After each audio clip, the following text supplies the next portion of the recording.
Hi, everyone. This is Mags on behalf of our Global Missions podcast team.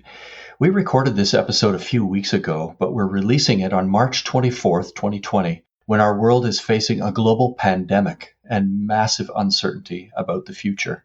Our team here at the Global Missions podcast wants to acknowledge that this is a very serious time for many, and for many listeners perhaps, when schedules and livelihoods and even our very lives are being shaken.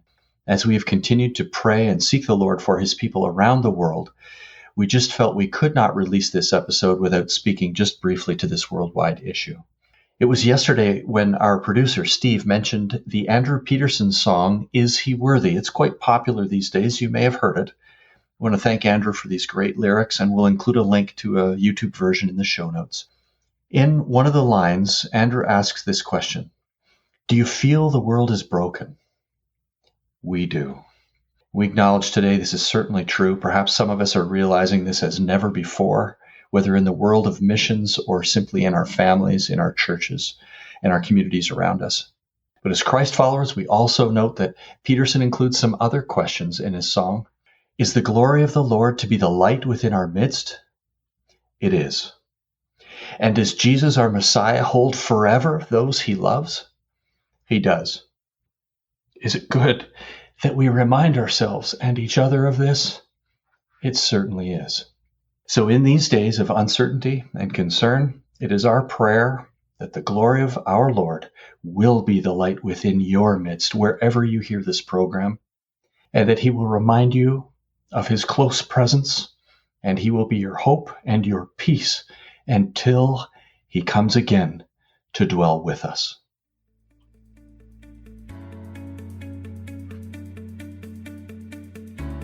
Welcome to the Global Missions Podcast, a show for Christ followers who want to participate more effectively in God's work, both at home and to the ends of the earth. Visit us at globalmissionspodcast.com to find show notes, resources, and previous episodes. And now, here's your host, Rob Magwood, better known to many friends as Mags. Hello again, everyone, from London, Ontario, where spring is just around the corner. As we're recording this episode of the Global Missions Podcast, it's early March 2020.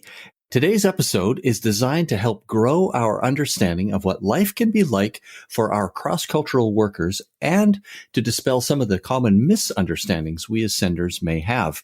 Our guest is a pastoral counselor who actually lives overseas and supports many mission workers.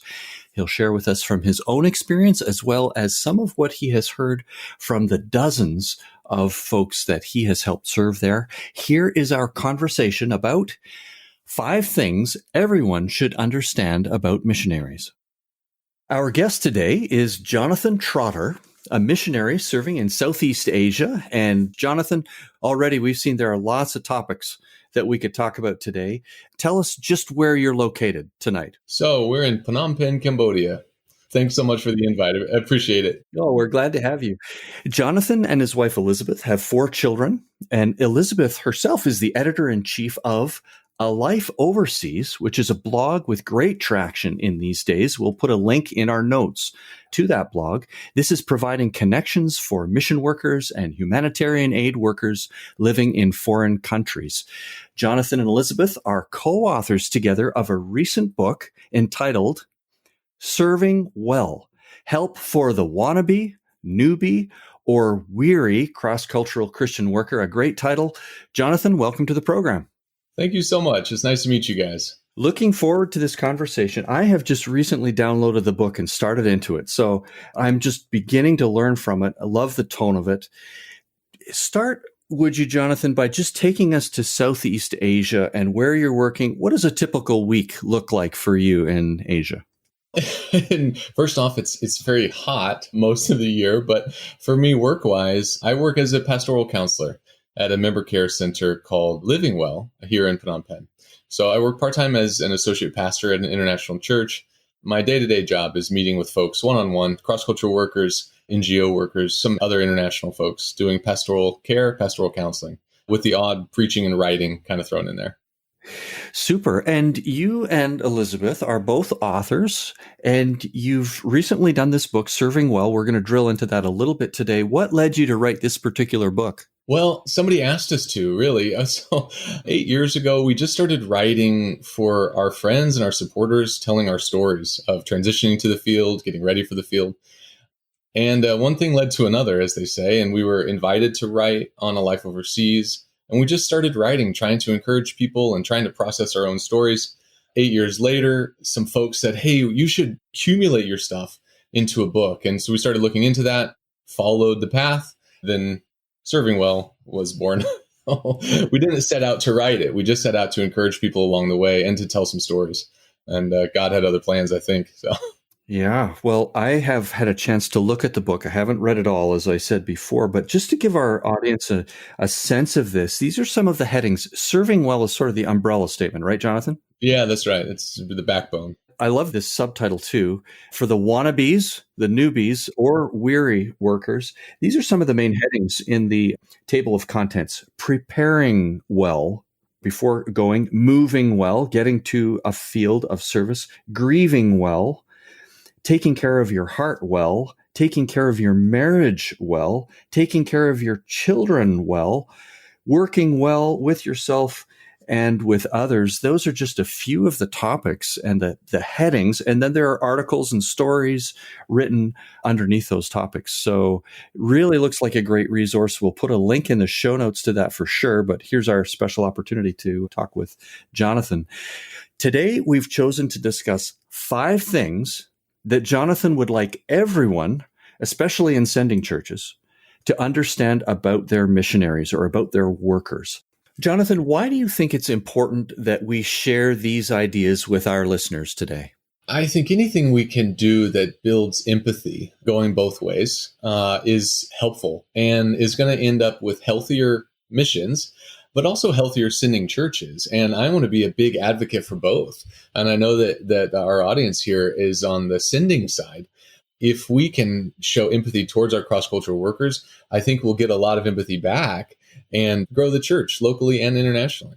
Well, with that in mind, 5 things that we should all know about our cross-cultural workers. What's the first thing you'd like us to understand? Yeah, well, even before the first thing, I would just like to say to our listeners, thank you so much for praying and thank you for sending. It is such a privilege for me to speak, Mags, to your audience here. I'm just overwhelmed with gratitude often for the folks who have prayed for us and sent us. And I just want to lay that foundation out that, we're on the same team and we want this to go well both ways for the health of the church and for the health of the gospel and the way it's going to be spread cross-culturally. So, number 1, recognize that short-term missions is not the same thing as long-term or short-term cross-cultural work, a week or two. It's just not the same thing as moving a family or even moving an individual and living somewhere without a return ticket. I had someone once say, oh, yes, I went to Haiti for 2 weeks. I totally understand what it's like for you guys. And I'm not quite sure what to say to that because, no, you don't. It's different when you're not a tourist or when you are needing to live and purchase food and cook and try to minister cross-culturally for years at a time. It's a different ballgame altogether. Mm-hmm. We want to affirm both, and we do through the podcast, both short-term and medium-term and long-term. But here's one of the important distinctions. Sometimes we say, Jonathan, you have to be there long enough to do laundry. Okay. Yeah, that works. A week or two does give a very valuable glimpse into absolutely. what cross-cultural ministry can be like, but it is just not the same. So unpack that a little for us there. What have you seen and what do we need to know? Yeah, I mean, it's a good clarification that you bring there because there are chapters in the book that address some of the benefits and blessings of short-term workers. So not meaning to denigrate that at all, just to note that they are very different. For example, folks come to Phnom Penh and say, oh, well, you have a Starbucks. You have a Krispy Kreme donut. I don't know why it's so hard for you here, while they're living in a hotel and they're not feeling it. They're not feeling the emotional impact also of living away from people. I had one friend one time say, you can really get a feel for a place if you look at the average hospital and the average school in that country. And I thought that was really wise. So I'm conveying it here. And a lot of times short-term folks are not necessarily exposed to the average hospital or the average school. They may see some of the hot spots or the places that someone's taking them to see. So just to be aware of the difference and to be aware of the emotional impact of living away from family and missing weddings and funerals and all that stuff that's a little bit incalculable but it's very, very real. Yes. Just a couple of really great ideas. And for those of us that are thinking about short-term ministry, maybe you have some coming up from your church, or even as you plan for it next time, that idea of maybe visiting a hospital or a school, something that is away from where the tourists typically are staying, might be an element you could include. If there's a local believer or believers that could help you visit some of those places, that might lift your awareness of what real life is like there too. Yeah, that's right. I think it's a great idea.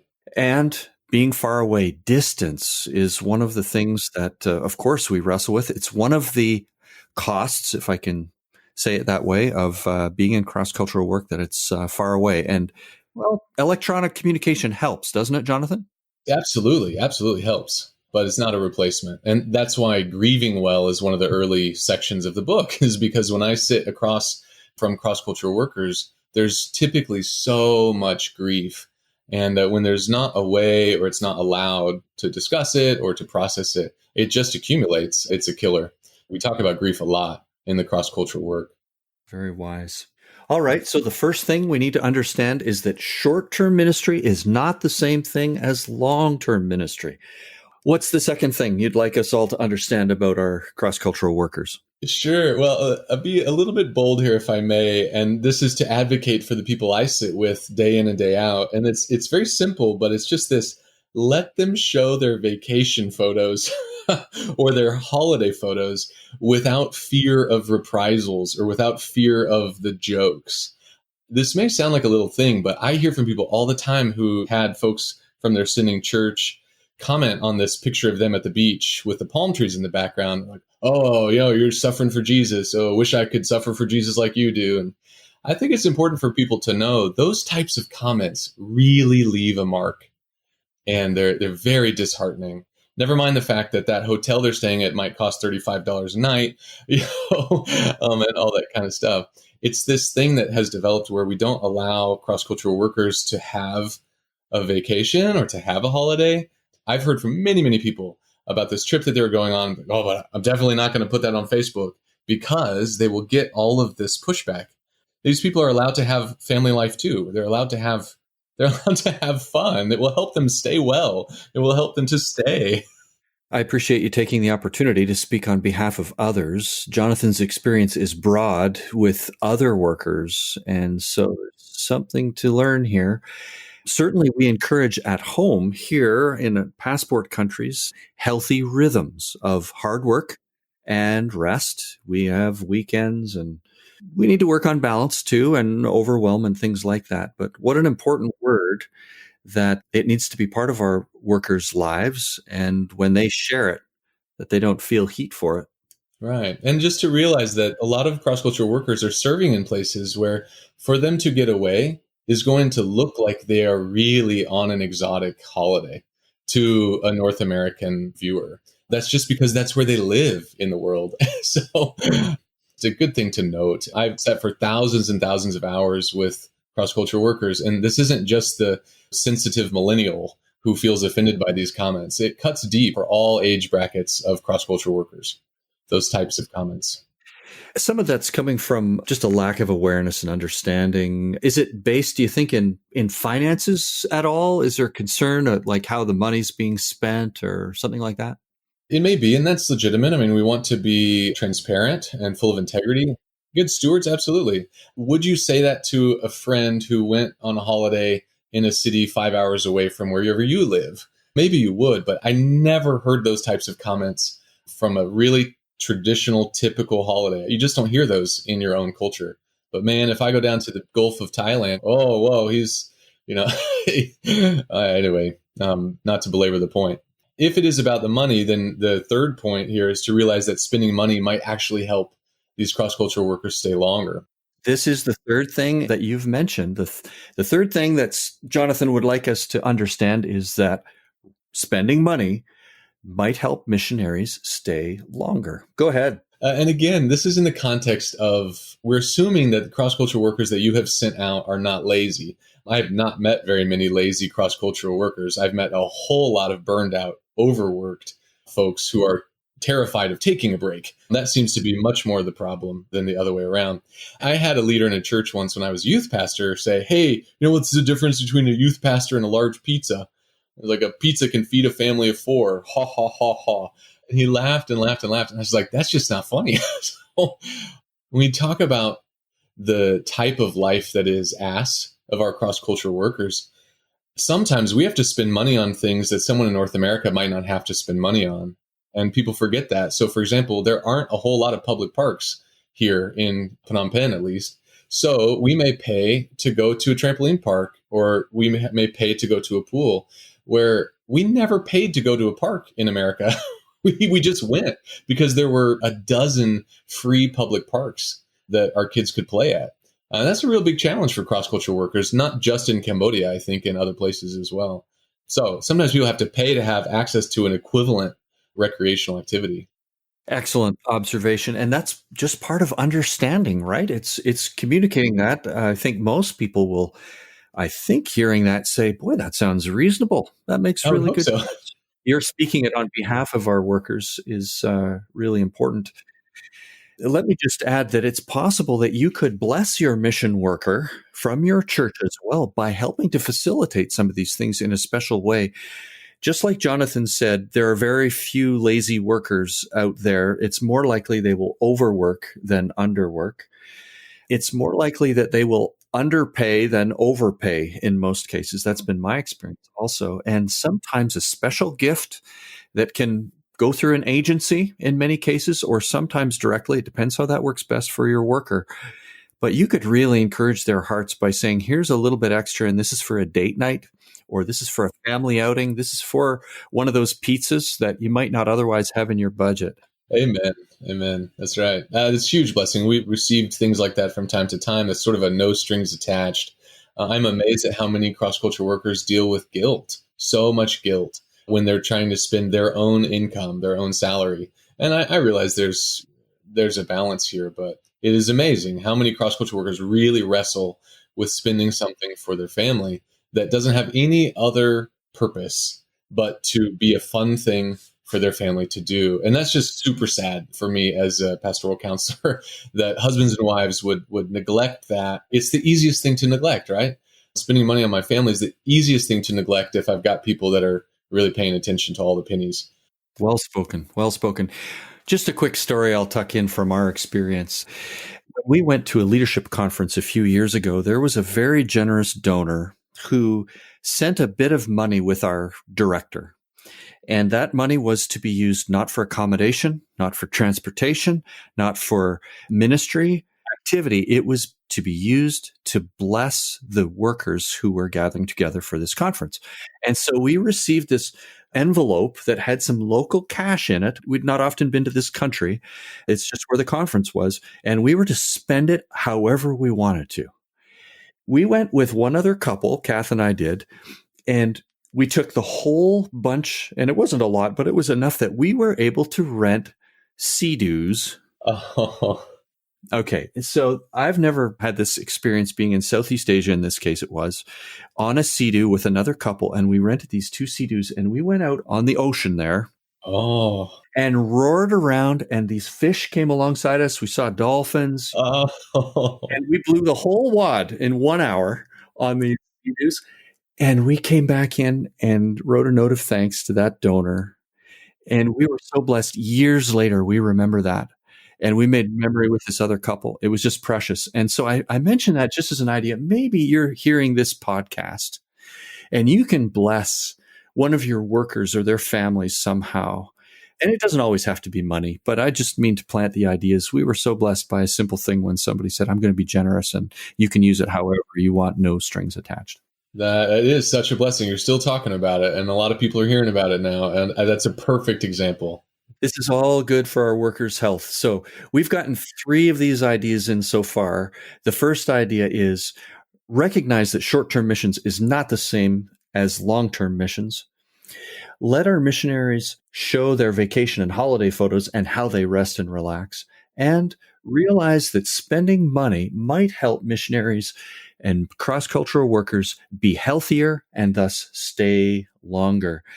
In just a moment, Jonathan's going to mention two more things that he'd like everyone to understand about cross-cultural workers. Before we get to that, we'd like to share with you this resource. We hope it will be helpful to you and your church.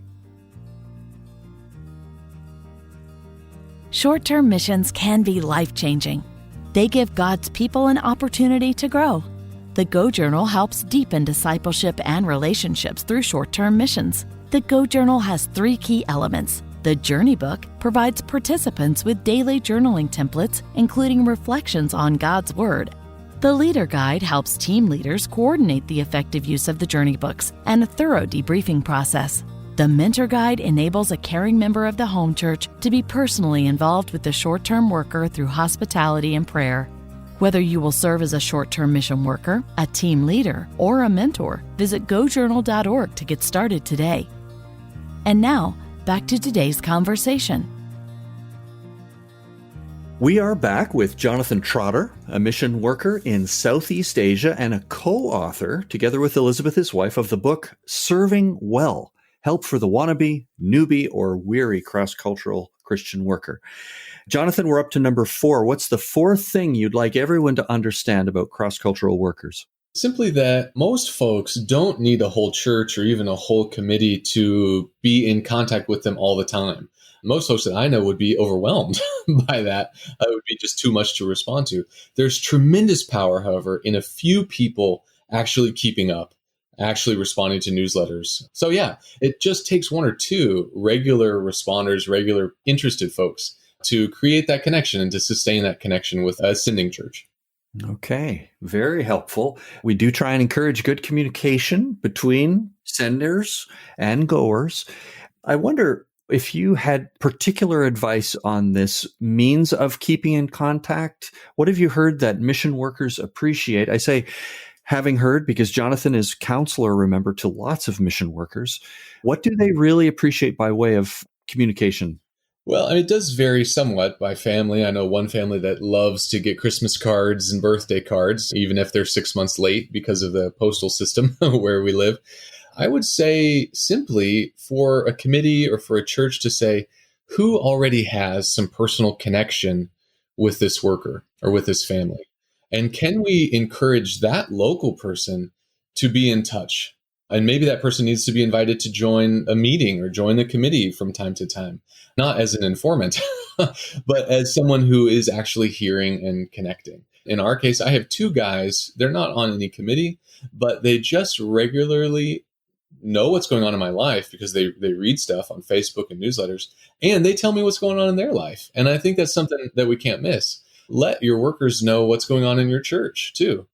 Yeah, simply, if there's already a personal connection with someone in the church, tap them, invite them to join this process.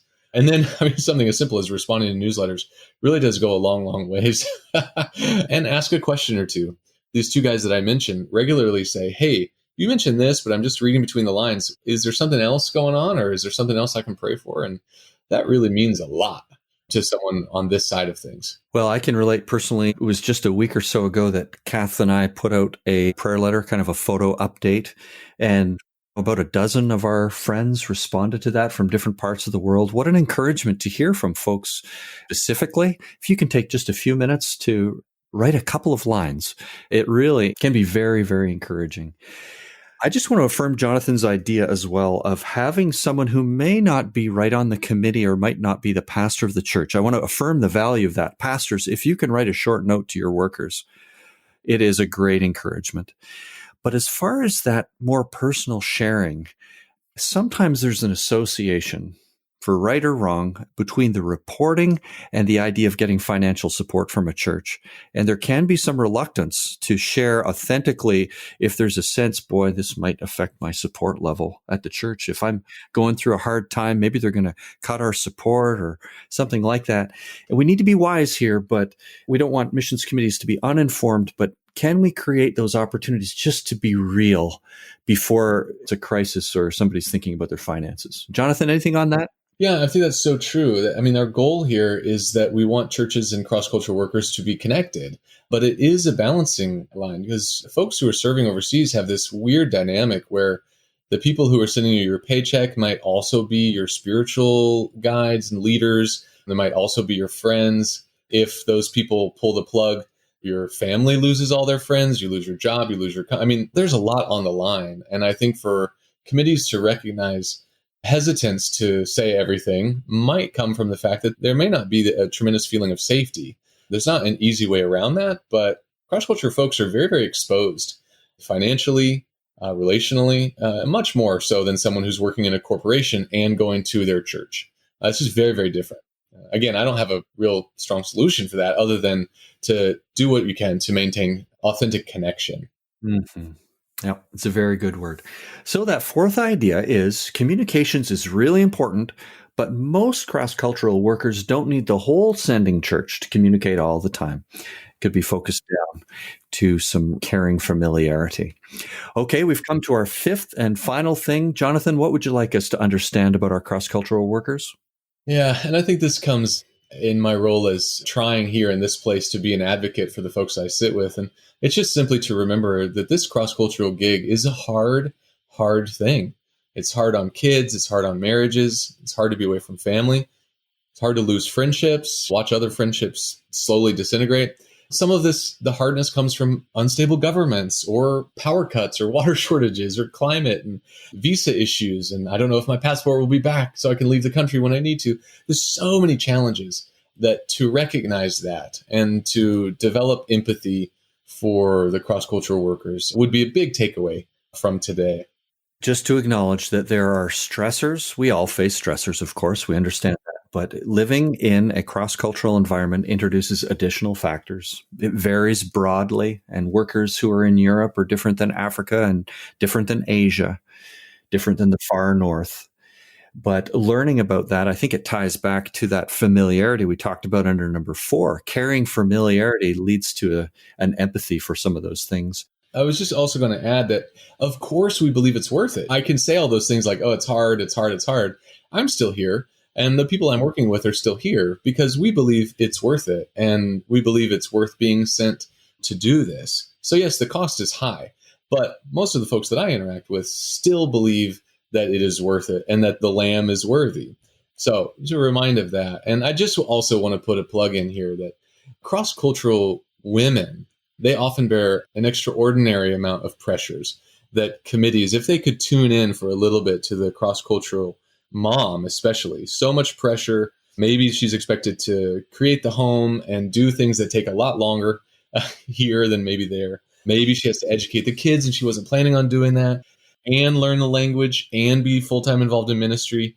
It's just astronomical. And one of the chapters in this book is called Missionary Mommy Wars, which was an article online first. And there's 100 or so comments from women who are like, oh my goodness, just so true. This is so hard. So if we're talking about empathy, I just want to advocate a little bit for the women, whether they're single or married, kids or not. It's often a bit more difficult for them, and they're often more unseen than the men. Well, what a great word. Thank you. We will put a specific link to that article that was on the web, in the show notes as well. I wonder, Jonathan, whether you have an example where you've really seen a church do a great job of that. Our sending church, we were just feel so blessed and so fortunate. They read Neil Perillo's book, Serving as Senders. Our leaders, I think 4 or 5 of our leaders read that book, and they really implemented it. And they did a good job of letting us vent without freaking out and just saying, hey, we're here for you. We trust you guys. We love you. We're going to pray for you, and we're here for you. And that just made all the difference. I do not think we would still be overseas after 8 years if our original sending church had not been as supportive as they were. Well, there's a great word about ascending church and about Neil's book. We have had Neil on the podcast. We will put that episode in the show notes as well. And a shout out to that sending church as well for doing a great job. When a missionary family feels like what Jonathan just described, they feel that support. It is a great blessing, and they are likely to be healthier on the field and in turn to stay longer too. Absolutely. Jonathan, this has been a great list. I'd like to turn toward resources that you would recommend to our audience. What do you have to suggest for us? Yeah, well, I mentioned Neil's book already, which is fantastic. A Life Overseas, a year or two ago, I put together our top 85 posts. I think you can put a link to that below. But that would be a fantastic place to start if someone is saying, okay, in the words of cross-cultural workers, what's going on for them? And it's just organized by topic. So that would be it's a free online resource. So A Life Overseas, Velvet Ashes is an online site for cross-cultural women, and it is absolutely fantastic. They do an online retreat. If a church or if a committee wanted to sponsor that and say, hey, the ladies that are on our teams, you guys should do this retreat. We're going to pay your fees and we're going to pay for a hotel for the weekend for you to go away. That would just be so tangible and really a good idea on the practical side of things. Yeah. We've heard from a few people about this book, Serving Well, who are on missions committees who said, oh, wow, now we understand a bit more what this season is like, this preparation season or this transition season. And so that's been a huge blessing for us to hear that from folks on the sending side. The book was not originally aimed at those folks, but it's nice to see it sort of leaving a mark there too. So hopefully that could be an encouragement for your listeners. Wonderful. We'll have links to all of this in the show notes at globalmissionspodcast.com. Our regular listeners know that. If anyone would like to follow up with you, Jonathan, is there a way that they can reach out toward you? They can. I'd love to hear from folks. Trotters41. So my last name, Trotters, and then the numbers 41 at gmail.com, Twitter, Facebook page, Instagram. It's all there. Elizabeth and I love hearing from folks who, are trying to do the same thing we're trying to do and love people well and talk about Jesus. Well done. Well, I've got one last question for you, Jonathan. We often say we'd like our podcast to be helpful to missions committees or missions teams and the pastors of local churches. If you could address a group of those folks sitting in a room, if you were physically with them, in this case, it's not physical, it's virtual, but what would you like to say to that group of people? I would say with all my heart, thank you. Thank you so much. You have hard jobs too.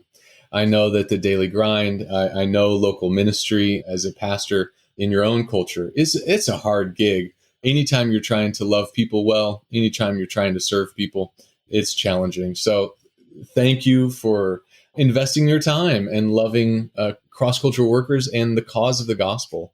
I always end our newsletters with thank you for praying and thank you for sending. And that's what I would say with all my heart to a committee if I had the chance. Thank you for praying, and thank you for sending. Well, there we go. Jonathan, thank you to you now so much for spending this time. It's actually very late in Asia as we record this. Thanks for being up late tonight. We appreciate so much you sharing some of your wisdom with us and with our audience. And we just pray for the Lord's blessing as you continue there, serving workers, serving the Lord. May the Lord bless and keep you as you go there. Thank you so much. Such an honor to spend this time with you. God bless. What a great conversation with Jonathan. Already our producer, Steve, and I have begun to muse on what other topics we might explore together with Jonathan, which brings me to ask, do you have a suggestion for a topic or guest that you'd like us to consider on the Global Missions Podcast?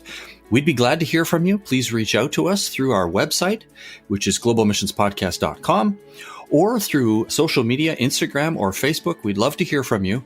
This also reminds me to send a big shout out to Amy Martinez, who coordinates our social media engagement. Thanks so much, Amy, for the work that you are doing behind the scenes. This episode is brought to you by the Global Missions Toolbox and produced by Send International in collaboration with other like-minded agencies. On behalf of the team, thank you for listening. We invite you to join us again in 2 weeks when we'll continue to explore this grand adventure of being Christ's witnesses to the ends of the earth.